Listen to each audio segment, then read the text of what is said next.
Hello student, আমি Tapas sir. আজকে এই ভিডিওতে তোমাদের ফোর্থ সেমিস্টারে হিস্ট্রি অনার্সের সিসিএফ সিস্টেমে তোমাদের যে ডিএসসি CC6 পেপারটি আছে, তো এই পেপারটির আমি তোমাদের সিলেবাস বাংলা আলোচনা করব।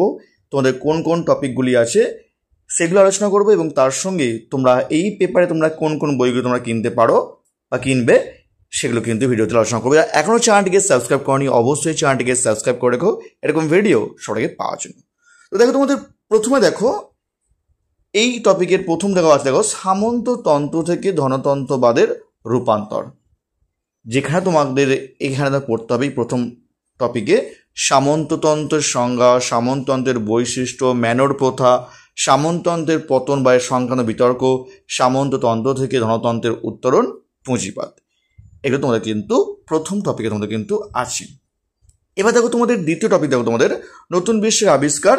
তো এখানে তোমার কী আছে? নতুন বিশ্বের আবিষ্কারের পেছনে অনুপ্রেরণা, সামুদ্রিক অভিযানের পটভূমি, ভৌগোলিক আবিষ্কারের পটভূমি, পর্তুগাল এবং স্পেনের সমুদ্রযাত্রা।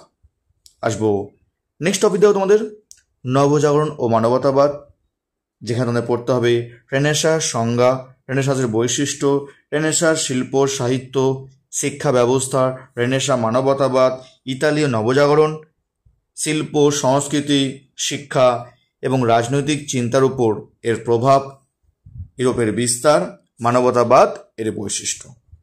আসবো ফোর্থ টপিক, দেখো তোমার কী আছে? ধর্ম সংস্কার আন্দোলন। এখানে কী আছে? মার্টিন লুথার নেতৃত্বে ধর্ম সংস্কার আন্দোলন, জন ক্যালভিন। তারপর হচ্ছে অ্যানাব্যাপটিস্ট আন্দোলন, হিউগেনেট, ইংল্যান্ডের ধর্ম সংস্কার আন্দোলন এর কারণ। ঠিক আছে। আসবো 5 নম্বর টপিক, দেখো অর্থনৈতিক উন্নয়ন। কী আছে তোমাদের এখানে?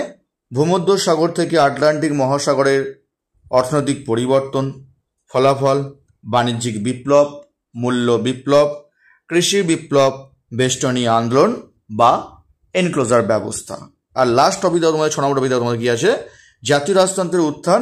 যেখানে পড়তে হচ্ছে কি জাতীয় রাজতন্ত্রের বিকাশ, ওয়েস্টফেলিয়ার শান্তি চুক্তি, সপ্তবর্ষব্যাপী যুদ্ধ, ইউরোপীয় রাষ্ট্র ব্যবস্থার উত্থান। তো এগুলো তোমাদের কিন্তু টপিকের মধ্যে তোমাদের আছে, এগুলো তোমাদের কিন্তু ডিএসসি CC6 পেপারে পড়তে হবে। আর যদি তোমরা কি আমার কাছে হিস্ট্রি অনার্সের ক্লাস করতে চাও, আমি অফলাইন বা অনলাইন দুটোভাবেই তোমাদের ক্লাস করে থাকি। আমি অফলাইনে শিয়ালদা যে সোমনাথ কলেজ ওখানে পড়ে থাকি কাছে, এবং বেহালা সুষমা কলেজ তার কাছে পড়ে থাকি। চাইলে তোমরা কিন্তু আমার কাছে অনলাইন ক্লাসও করতে পারো। আমার অনলাইন ক্লাস কিন্তু অফলাইনের মতো, চাইলে তোমরা কিন্তু দুটো ডেমো ক্লাস তোমরা দেখতে পারো, যে তোমরা অনলাইন ক্লাস তোমরা অফলাইনের মতো বুঝতে পারছো কিনা। আমি চেষ্টা করি আমার দিক থেকে তোমরা অনলাইন ক্লাসটা তোমরা অফলাইনের মতো তোমরা করতে পারো। এবার দেখো তোমাদের যে বইগুলো আছে, তোমরা দেখো এই পেপার তোমার জন্য দেখো তোমাদের কী আছে? আধুনিক পশ্চিমের উত্থান, রাইটার হচ্ছে আজহার ইসলাম, রাকিবুল ইসলাম, জয়েশ রাজগুরু। তো তোমরা এবারে কিনতে পারো। তোমরা এই বইটির মূল্য হচ্ছে 210 টাকার মতো। ঠিক আছে। তারপর দেখো তোমাদের পরে বই দেখো তোমাদের আজকে আছে সেম পেপারের আধুনিক ইউরোপ বিবর্তন, বাসুবেন্দ্র বসু। এই পেপার তোমরা কিন্তু কিনতে পারো, বইটা কিনতে পারো তোমরা একসঙ্গে। তোমরা কিন্তু CC6 এবং যে 8 পেপারটা আছে দুটো পেপার তোমরা কভার করবে। বইটির মূল্য কিন্তু তোমাদের 250 টাকার মতো। ঠিক আছে। আর তোমাদের লাস্ট দেখো তোমার বই দেখো আধুনিক ইউরোপের আধিপর রূপান্তর, সুবোধ গঙ্গোপাধ্যায়। এই বইটা তোমরা কিনতে পারো। এটাও তোমাদের কিন্তু CC6 এবং CC8 দুটো পেপার একসঙ্গে কভার করবে। এই বইটির মূল্য হচ্ছে 250 টাকা। ঠিক আছে। তো এই ছিল তোমাদের ডিএসসি CC6 পেপার সম্পর্কে আলোচনা করলাম। তোমরা কোন বই তোমরা কিনতে পারো বলে দিলাম। এখনও চ্যানেলটিকে সাবস্ক্রাইব করনি, অবশ্যই চ্যানেলটিকে সাবস্ক্রাইব করে রেখো এরকম ভিডিও সবাই পাওয়ার জন্য। তার মতো এটুকুই।